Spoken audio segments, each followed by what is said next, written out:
This story is titled, I Found My Wife in Bed with Our Tour Guide in Costa Rica. You were never enough, she laughed. I smiled, canceled her flight home, and left her stranded. 6 months later, she saw me with her hot friend and lost her mind. So I, 34 male, spent 7 fucking years married to Sarah, 33 female, thinking we had this solid relationship. Met in college, did the whole dating dance, got hitched right after graduation. Classic story, right? We were that couple everyone pretended to be happy for, but secretly wanted to punch in the face. Nice house, decent jobs, matching coffee mugs, the whole shebang. For the first few years, life was actually pretty decent. We did all the married couple crap. Netflix marathons, weekend trips to IKEA, arguing about whose turn it was to take out the trash. Normal stuff. Looking back now, I can see we weren't exactly setting the world on fire with passion, but hey, I thought that's what normal marriages looked like after a while. About 3 years ago, we decided to jump on the baby train. Everyone was doing it, so why not us? We had the spare room all picked out for a nursery, had those annoying conversations about baby names, even downloaded one of those ovulation tracker apps. Real romantic stuff, let me tell you. But month after month, nothing. Sarah's period would show up right on schedule like clockwork. After a year of trying, we went to some fancy fertility clinic where they poked and prodded both of us. Their expert medical conclusion? Unexplained infertility, which is doctor for, we have no fucking clue what's wrong, but thanks for the $5,000. That's when things started changing. Sarah took the baby stuff hard. She'd get this dead-eyed look whenever someone announced a pregnancy on social media, started making up excuses to bail on baby showers. I'd come home and catch her stalking mommy influencers on Instagram with this pathetic look on her face. Tried talking about adoption once, and she shut that down so fast it gave me whiplash. But the real fun started about a year and a half ago. Sarah basically transformed into my roommate, who occasionally acknowledged my existence. Emotionally, she was about as present as my dead grandpa. At first, I thought it was just depression from the baby stuff, but nah, this was different. All our couple routines, dead, movie nights, not in the mood, weekend hikes, too tired. I was basically living with a stranger who happened to share my Amazon Prime account. The conversations went something like this. Me. Hey, want to watch that new show everyone's talking about? She barely looks up from phone. Nah, I'm good. And sometimes I say, thought we could try that new restaurant downtown tonight? I already ate a yogurt, maybe next time, as she disappears into bedroom. But here's the thing. While she was checking out of our marriage, she was checking into something else. New clothes started appearing in her closet. Suddenly the gym was her second home. New hairstyle, fancy perfume, underwear that definitely wasn't the practical cotton stuff she'd worn for years. Classic signs of someone auditioning for a role that wasn't your wife. Being the absolute genius that I am, I went into full save the marriage mode. I tried surprise, dates, random flowers, cooking her favorite meals. I even read one of those garbage relationship books with a title like How Not to Die Alone with Cats. Nothing worked. She'd just give me this empty smile and a thanks with all the enthusiasm of someone getting a colonoscopy. One night after she went to bed at 8:30, again, I'm sitting alone on the couch thinking, what the actual heck am I gonna do? That's when my brain produced what I thought was a stroke of brilliance, a vacation. Not just any vacation, 2 weeks in Costa Rica. Beaches, jungle, luxury resort, the works. The kind of trip Instagram was invented for. When I told Sarah about it, I finally got an actual human reaction. Costa Rica? Really? She asked, looking up from her phone for what felt like the first time in months. Yeah, I said, feeling like I'd just discovered the cure for cancer. 2 weeks at that fancy resort from the travel show. Already booked it. She nodded, actually looking interested. That sounds really good, actually. For the next few weeks, Sarah almost seemed like a person again. She was looking up Costa Rica stuff, making packing lists, even talking to me about excursions we could do. I was mentally high-fiving myself. Problem solved. Marriage saved by beaches and overpriced cocktails. The trip started okay. Business class flights, because I was still trying way too hard. Fancy resort with our own private villa, king-sized bed, private pool, all that bougie stuff. First couple days, Sarah seemed almost normal. Still not super affectionate, but at least acknowledging my existence with more than grunts. We did some beach time, had a few decent meals. I kept thinking, this is it. We're turning a corner. On day 3 of our Costa Rica Save the Marriage vacation, I'd scheduled this private tour through some famous national park with all these waterfalls and wildlife and shit. Figured we'd do the whole reconnecting with nature and each other thing. What could go wrong? That's when the tour guide shows up at our hotel, and I swear the dude looked like he walked straight off a cologne ad. Tall, tanned, perfect smile, the whole package. Name was Miguel. Whatever. I'm secure enough not to care. If anything, I felt bad for the guy having to deal with cranky tourists all day. Welcome, he says with this smooth accent. I will be your guide for the next week. We have many adventures planned. I'm like, cool, man. But then I notice Sarah. She's beaming at this dude. Not just being polite, but full-on eye-raping him. It's the most animated I've seen her in years. Suddenly, I'm invisible. During the tour, Sarah transforms into this chatty, flirty person I barely recognize. She's asking Miguel a million questions, laughing at everything he says, constantly needing his help to balance on rocks or whatever. So how long have you been a tour guide? Sarah asks, doing that thing where she plays with her hair. 5 years. I studied biology at university, but I love showing people my country more, he answers, flashing those perfect teeth. That's so fascinating, Sarah replies, leaning in closer than necessary. I've always been interested in biology too, which was news to me. In 7 years of marriage, I'd never once heard her express any interest in biology. But whatever. Meanwhile, I'm just hiking along behind them, like I'm not even there. Could have been replaced with a cardboard cutout and nobody would have noticed. I tried to jump in a few times, but they were too busy having their own private conversation. Later that night at dinner, I tried to talk to Sarah about the tour. That was pretty cool today, right? Saw some crazy birds? She barely looked up from her phone. Yeah, Miguel is great. He really knows the area. I just nodded and ate my food. I could sense something was up, but honestly, part of me didn't even care anymore. I was tired of being the only one trying in this relationship. Over the next few days, the pattern continued. Sarah would be distant and bored with me, then transform into this giggly, touchy-feely person around Miguel. I started noticing she was freshening up before our tours. New makeup, different outfits, extra perfume, classic shit. Beautiful view today, I'd say at breakfast. Mm-hmm, she'd mumble, checking her phone. Want to try that couples massage the resort offers? I'm actually pretty tired. Maybe just go to the beach instead? Then with Miguel. Oh wow, what kind of bird is that? Can we go see those waterfalls you mentioned? Is that coffee plantation tour available tomorrow? By day 5, I literally stopped trying. Started doing my own thing. Went fishing, did some solo hikes, spent time at the resort bar talking to random tourists. Sarah didn't even notice. She started going missing after our tours ended, claiming she wanted to check out the hotel shops or go for a walk on the beach. Alone, sure. One afternoon, I came back early from a fishing trip I'd gone on solo, since Sarah wasn't feeling well that morning, and found the hotel room empty. Her phone was on the charger, though, and it buzzed with a message. I'm not usually the type to snoop, but I looked. A text from Miguel. Meet me at the usual spot. Can't wait to see you. Well, well, well. If it isn't the consequences of her own actions. Now, I'm not gonna lie. I wasn't entirely shocked because my guts were screaming at me through all this trip shit and even before. But seeing the texts, I just lost it. If there was an ounce of hope left in me to save this marriage, it differently evaporated in that moment. That night at dinner, I gave it one last shot. Everything okay with you? You seem not here. She barely looked up from her mojito. I'm fine. Just relaxing. Isn't that what vacation is for? I nodded. Yeah, sure. I decided right then I was done being a chump. Next day, I told Sarah I was going on another fishing trip, would be gone most of the day. She barely acknowledged me. Too busy texting. 3 guesses who. Instead of fishing, I waited about an hour, then headed back to the hotel. Took the long way around to avoid being spotted. Used my keycard to quietly open the door. And guess what soundtrack greeted me? My wife, and she definitely wasn't alone. For a second, I just stood there, backpack still on my shoulder.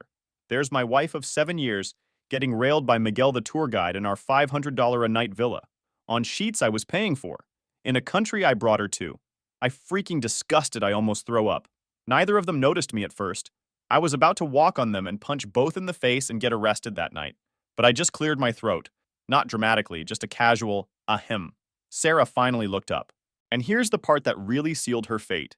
She didn't look embarrassed or ashamed. She looked annoyed, like I was the asshole for interrupting. What are you doing here? She asked, not even trying to cover up. I just raised an eyebrow. It's my effing room. Miguel at least had the decency to look uncomfortable, reaching for his pants. But Sarah? She just sat up, gave me this ice-cold look and said, "You were never enough for me, Jake. Not in bed, not as a husband, and definitely not as a potential father." My mind was nagging me to lose my temper. Yell, throw things, maybe get physical. But I swallowed these thoughts. Something inside me snapped into focus. Maybe it was the years of being ignored, the countless nights spent trying to fix something she'd already given up on. Maybe it was just pure survival instinct. Either way, I wasn't going to fall apart in front of her. Not now. Instead, I just pulled out my phone and started recording. "What are you doing?" she demanded. I shrugged, making sure to get both their faces clearly on video. "Just documenting this epic vacation moment. Don't mind me, keep going." Now she's scrambling for the sheets, and Miguel is grabbing his clothes like the room's on fire. "Turn that off," she yelled. "Nah," I said, still filming calmly. "This is going to be important later." "Hey Miguel, quick question. Do you do this with all your clients or just the desperate married ones?" Miguel muttered something in Spanish and bolted for the door, still putting his shirt on. Once he was gone, Sarah switched tactics. The bitchy attitude disappeared, replaced with tears. Classic. "Jake, it's not what you think." I actually laughed. "Really? You're gonna go with 'it's not what you think' when I literally just caught you fucking our tour guide after telling me I wasn't enough? That's the best you can come up with? It was just a mistake. I've been so unhappy and—" "Save it," I cut her off, still recording everything. "So unhappy you couldn't talk to me about it? So unhappy you had to sleep with the first exotic dude who gave you attention?" She's crying now. Big, dramatic sobs. "Please, Jake, we can work through this." That's when I did something that probably surprised her. I put my phone away and started packing my stuff. Just mine. "What are you doing?" she asked between fake sobs. "Leaving?" I said simply. "You're leaving me here? In Costa Rica?" I zipped up my suitcase. "Yep. But how am I supposed to get home?" "Not my problem." I shrugged. "Oh, and just so we're clear, your flight home's canceled. So is your credit card. You know, the one where you're just an authorized user on my account. And your cell service." Her face went from sad to shocked to furious in about 3 seconds flat. "You can't do that. Already did it this morning. Had a hunch I might need to make some changes." I slung my backpack over my shoulder. "Maybe Miguel can help you out. He seems really supportive." "I don't have enough cash to—" "Not my problem," I said again. "Should have thought about that before you decided to audition for the Costa Rican version of Cheaters." As I walked to the door, she was screaming at me, calling me every name in the book. I turned around one last time. "By the way, I got the whole 'you were never enough' speech on video. Can't wait to show it to the divorce lawyer. And your parents. And our friends. Peace out." I closed the door on her mid-scream and walked straight to the front desk, where I booked a different room at the opposite end of the resort. The manager asked if everything was okay, and I just said, "Marital disagreement. Nothing major." That night, chilling on my new private balcony, I sent an email to her parents with the video attached, explaining why their daughter was stranded in Costa Rica. CC'd her sister too. I ordered room service, watched the sunset, and slept better than I had in years. Funny how losing 150 pounds of dead weight can do that for a guy. I got a single response from her parents a day later. Just 2 words. "We're sorry." After that, radio silence. No follow-ups, no requests for explanations, nothing. I figured they either believed Sarah's twisted version of events or just didn't want to get involved. I flew home the next morning, upgraded myself to first class with the miles I'd been saving for our second honeymoon, LOL. Left Sarah to figure out her own way back. Honestly, didn't know or care how she'd manage it. Maybe Miguel had airline miles or something. Not my circus, not my monkeys anymore. The flight home gave me plenty of time to think about my next moves. By the time we landed, I had a game plan that would make a chess grandmaster proud. First thing I did when I got home was call the best divorce lawyer in town. Not the cheapest, not the nicest. The most savage, cutthroat bastard I could find. Guy had a reputation for leaving spouses of cheaters completely destroyed. "So let me get this straight," the lawyer, I'll call him Dan, says after I show him the video. "You have clear video evidence of your wife cheating, admitting she's unhappy, and insulting you, and you left her in another country?" "Yep," I said, wondering if he was going to judge me. Instead, he laughed. "That's cold, man. I like it. She'll probably try to use that against you, though." I shrugged. "I didn't force her to stay there. I just removed my financial support. She's an adult. Fair enough. And you said the house is in your name only." "Yeah. I bought it right before the wedding. She didn't have good credit at the time, so it's just in my name. Same with the cars." Dan grinned like a shark that just smelled blood. "And you've been the primary breadwinner throughout the marriage?" "I make about triple what she does," I confirmed. Then he told me what we were going to do. The next week was a blur of financial lockdowns. Removed Sarah from every account. Canceled joint credit cards. Changed all passwords. moved my direct deposit to a new bank account she didn't know existed, documented everything in the house that was mine pre-marriage or purchased with my separate funds. I moved the important stuff to a storage unit, family heirlooms, expensive electronics, irreplaceable photos, that kind of thing. Not because I'm petty, but because I didn't trust her not to destroy shit. I also had the locks changed and the security code updated. She'd get her clothes and personal items, but only with a police escort present. Dan assured me this was all legal since the house was solely in my name. Technically, I could have kicked her out entirely, but I'm not completely heartless. She could stay until the divorce was final, as long as I wasn't there. Sarah finally made it back to the States about a week after I did. No idea how she managed it. Didn't care. I was already staying at my buddy's place when she got home, so she came back to a half-empty house with new locks and a note from my lawyer explaining how to contact him for access to her personal belongings. She immediately blew up my phone with calls and texts. "You can't just lock me out of my house. Where's all your stuff? My credit cards aren't working. Answer me, you coward." I forwarded everything to Dan without responding. He advised total silence, no contact whatsoever. Let her dig herself deeper. The few times she showed up at my buddy's place, I simply didn't answer the door. After the third attempt, my buddy installed a doorbell camera so we could see who was there before bothering to get up. 2 days after she got back, Sarah was served divorce papers at work. Maximum public humiliation. The grounds? Adultery, with video evidence attached. The terms state that she gets nothing. No alimony, no property, no car, just her clothes and personal items. Oh, and all communication goes through lawyers only. "You're really going scorched earth on this one," Dan commented when I approved the filing. "She nuked our marriage with her legs spread," I replied flatly. "I'm just making sure she doesn't walk away with a prize for it." Sarah tried all the usual routes, crying to mutual friends, calling my parents, even showing up at my work once. I remained completely silent. The only people who heard my side were my closest buddies, my parents, who never liked her anyway, and of course, my lawyer. Our friends were split. Some took her side based on whatever bullshit story she fed them.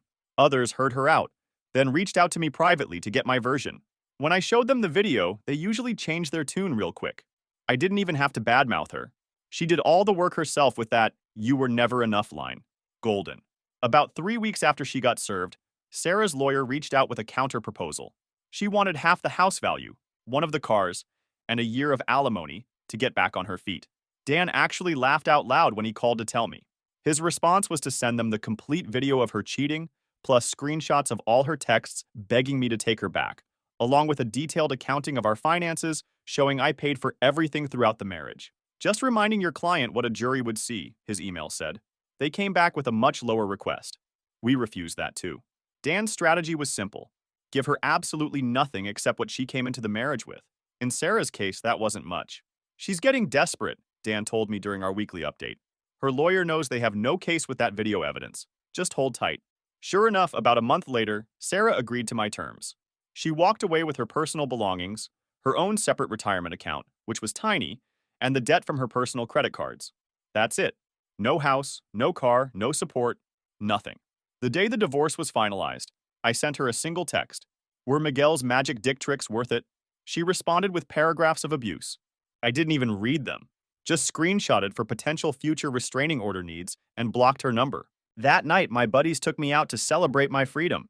We hit up this new bar downtown, and for the first time in years, I actually felt lighter, like I could breathe again. It's weird how you don't notice the weight of a toxic relationship until it's gone. One of my friends asked if I was sad about wasting 7 years with Sarah. I thought about it for a minute. "Nah," I finally said. "Not wasted, educational. Now I know exactly what I don't want." The next few weeks were all about reclaiming my life. Got a new phone number, repainted the house in colors Sarah always hated, bought a new bigger TV, started working out again, reconnected with friends I hadn't seen much during my marriage. It felt like being let out of prison. By month 3 post-divorce, I was in the best shape of my life and had started casually dating again. Nothing serious, just enjoying meeting new people without the pressure. That's when the real karma started for Sarah. Turns out her work had caught wind of the cheating scandal. Small company, big gossip. They'd already been planning layoffs, and guess who was first on the chopping block? With no job, no husband, and no support system left, Sarah had to move back in with her parents at 33. According to mutual friends, she was telling anyone who would listen that I had ruined her life. While there I was, freshly divorced at 34, living in my house that was now half empty, but 100% mine. For the first couple weeks after everything was finalized, I mostly just existed. Went to work, came home, ate whatever, slept, repeat. My buddies tried to get me to go out, but I wasn't feeling it. Not because I was sad. Honestly, I felt hell great about ditching Sarah, but I just needed some time to decompress after all the legal drama. Then one day, Jade called me out of the blue. Jade was Sarah's friend from college, easily the hottest of her friend group. They'd had some falling out a year or so ago that Sarah never really explained. I almost didn't answer when I saw her name pop up, figuring she was calling to give me shit on Sarah's behalf. Turned out to be the exact opposite.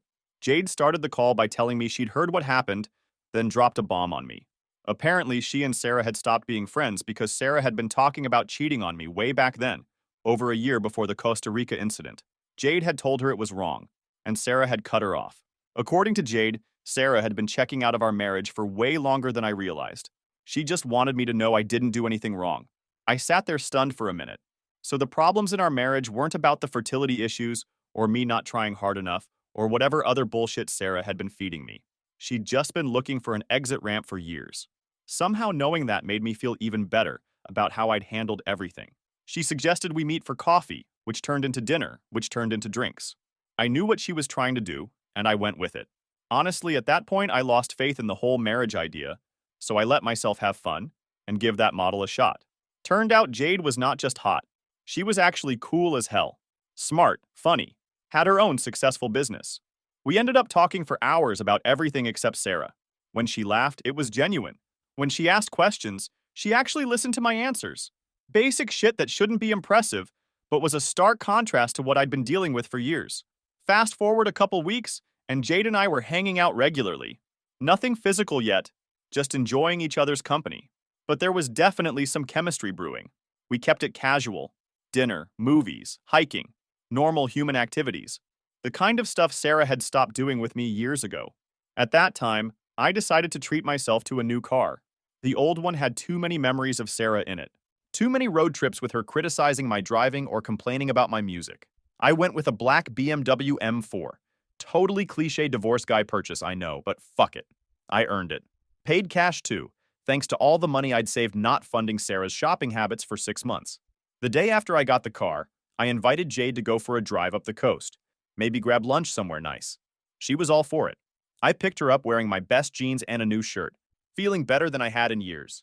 When she climbed into the passenger seat, she let out a low whistle and ran her hand over the leather interior. The appreciation in her eyes made me feel like a royalty. We had an amazing day. Drove with the windows down, music up, found this little oceanfront seafood place neither of us had been to before. Walked on the beach afterward. Simple stuff, but it felt good. Real. At one point, she grabbed my hand, and it just felt natural.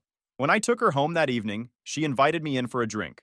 One thing led to another, and let's just say we didn't get much sleep that night. The next morning, we went for breakfast at this little cafe near her place. That's when I saw her. Sarah, standing frozen in the doorway of the cafe, staring at us like she'd seen a ghost. For a second, nobody moved. Then, Sarah's face transformed into this mask of pure rage. She stormed over to our table. I tensed up, ready for her to make a scene, but instead, she just stood there glaring at Jade. The audacity, right? Like I was still her property or something. I didn't stand up, didn't raise my voice, just looked at her with what I hoped was the most bored expression possible and said, "Can we help you?" Sarah ignored me completely, focusing all her venom on Jade, called her a backstabbing bitch, said she'd always known Jade wanted to steal me. Jade, cool as ice, she's honestly a bad bitch, just sipped her coffee and replied that Sarah had already thrown me away, so she hadn't stolen anything. That's when Sarah turned to me, tears suddenly streaming down her face. The emotional whiplash was something to behold. She started saying how much she missed me, how she'd made a terrible mistake, how Miguel had manipulated her. Classic rewriting history. Said she'd been calling me for weeks. She had, I just blocked her. And wanted to talk about reconciliation. LOL. I just stared at her for a second, then looked at my watch. Said something like, "Wow, it's taken you 4 whole months to decide you messed up? That's actually faster than I expected." Sarah's face crumpled. She started sobbing about how hard things had been for her. Lost her job, had to move in with her parents. None of her friends wanted to hang out anymore. Basically, her life was in shambles. And somehow that was supposed to be my problem? I shrugged and said, "Sounds rough. Not sure what that has to do with us, though." Then she noticed my car keys on the table, asked if that was my new BMW outside. When I nodded, she lost her shit completely. Started screaming about how I was spending our money on luxury cars and new girlfriends, while she could barely afford groceries. That's when I corrected her. Not our money, my money. The same money that paid for your fancy organic groceries and yoga classes and girls' trips for years. The difference is now I'm spending it on people who actually appreciate it. The cafe had gone completely silent, everyone watching our little drama unfold. The manager was starting to head our way, probably ready to kick us all out. I decided to end things before it escalated further. Dropped cash on the table for our bill, took Jade's hand, and stood up. Looking Sarah dead in the eyes, I delivered the final blow. You made your choice in Costa Rica. You don't get to change your mind just because your backup plan didn't work out. Best of luck with your life, but it's not my problem anymore. Then Jade and I walked out, leaving Sarah standing there as the entire cafe stared at her. As we drove away, I glanced in the rearview mirror and saw Sarah watching my new car disappear, looking like her whole world had collapsed. Again, Jade squeezed my hand and said she was sorry I had to deal with that. I just shrugged and told her the truth. Seeing Sarah that day and feeling absolutely nothing was the final confirmation that I'd made the right choice. The woman I thought I loved for 7 years had become a complete stranger to me, and I was totally fine with that. That night, Sarah blew up my phone with texts from new numbers since I'd blocked her main one, telling me I was cruel, heartless, that I'd never given her a chance to explain, that the real me would forgive her. I just kept blocking each new number without responding. Jade stayed over that night. As we were lying in bed, she asked if any part of me missed Sarah or our marriage. I thought about it for a minute, trying to be honest with myself. I miss who I thought she was, I finally said. But that person never actually existed. So no, I don't miss the real her at all. Jade nodded, understanding in a way Sarah never had. At that time, I figured Sarah would finally get the message and would leave me the hell alone. But that lasted about a week before the next level of crazy kicked in. Apparently, when your own pathetic attempts at reconciliation fail, the next logical step is to send in the parents. I was just getting home from work one evening when I spotted an unfamiliar car in my driveway. At first, I thought maybe it was one of my neighbors having guests over and they parked in the wrong spot. But as I pulled up closer, I recognized Sarah's dad sitting behind the wheel with her mom in the passenger seat. For context, I'd always gotten along pretty well with her parents during our marriage. Her dad, Bob, was a chill guy, and we'd always had decent conversations. Her mom, Karen, was more high-strung but generally nice enough. They lived about 3 hours away, so we didn't see them super often, but holidays and occasional visits had always been fine. Mind you, when I emailed them that video from Costa Rica explaining why their daughter was stranded in another country, I never got any response. I thought maybe they were in shock, maybe they didn't believe it, or maybe they were just processing. Either way, I hadn't heard a peep from them throughout the entire divorce process, which made their sudden appearance on my doorstep pretty surprising. I briefly considered just driving past my own house and coming back later, but honestly, I was too tired for that shit. So I parked, grabbed my gym bag from the trunk, and walked toward my front door like I didn't see them. Obviously, they spotted me and got out of their car. Here we go.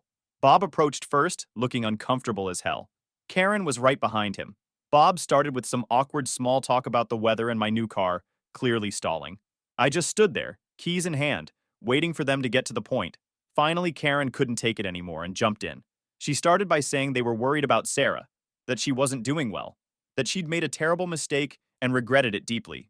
I just nodded, face completely neutral. Then came the real purpose of their visit. They wanted me to consider giving Sarah another chance. Karen went on about forgiveness and how everyone deserves a second chance, and how marriage is about working through hard times. I let her finish her whole speech before responding. Then I looked Karen straight in the eyes and asked, "Did you watch the video I sent you months ago?"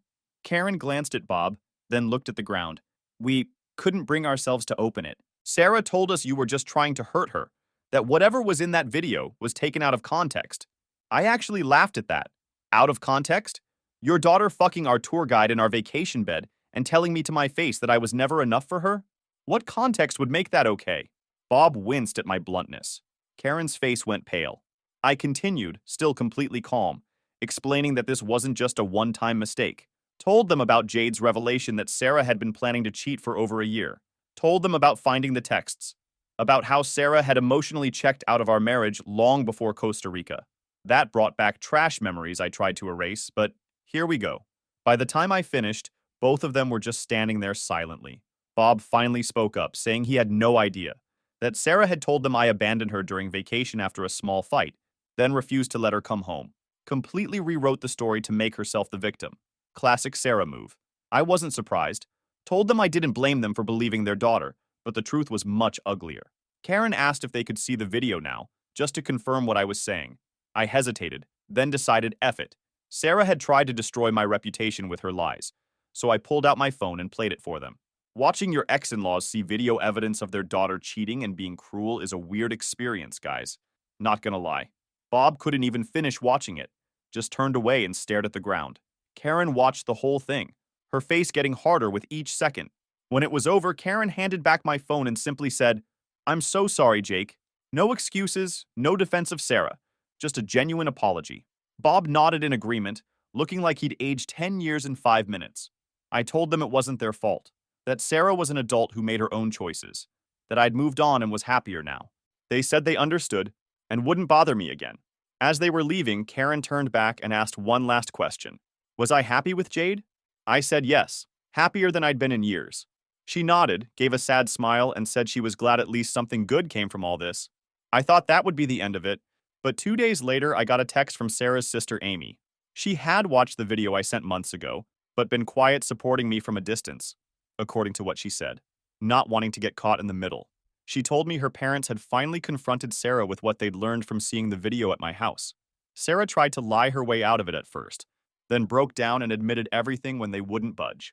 Amy said her parents had told Sarah she needed professional help and that they wouldn't support her financially anymore unless she started therapy. A weird sense of closure washed over me reading that text. It wasn't about revenge anymore. Sarah was just a sad, broken person who'd ruined her own life. That was a couple of months ago. Since then, life's been pretty damn good. If there's any lesson here, it's this. Never be afraid to walk away from someone who doesn't value you. There's no prize for suffering through a shitty relationship. And when someone shows you who they really are, believe them the first time. Edit. Thanks for all the support, y'all. For those asking, yes, Jade and I are talking about starting a family in a year or two. And no, I haven't heard directly from Sarah since the cafe incident. Some chapters of your life are just better left closed.